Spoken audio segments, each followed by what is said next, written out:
Leximi i ditës, Ungjilli i Lukës, kapitulli 11, vargu kyç.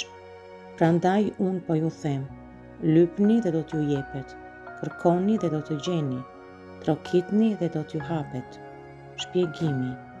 Ky kapitull tregon se lutja e Zotit Ati Ynë nuk është një formulë magjike, por një model për marrëdhënie. Përmes parabolës së mikut të mesnatës, Jezusi thekson rëndësinë e këmbënguljes së patueshme në lutje. Nëse një fqinj i lodhur do të përgjigjet për shkak të ngulmimit, sa më shumë Ati juaj qiellor i cili është i mirë, do t'ju jap frymën e shenjtë kur t'i kërkoni. Lutu me mua.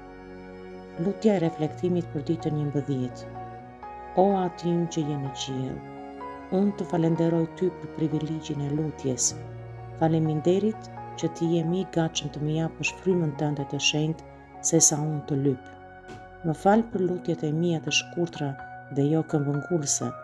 Më ndihmo të kuptoj se varësia ime te ti është çelësi i fitores.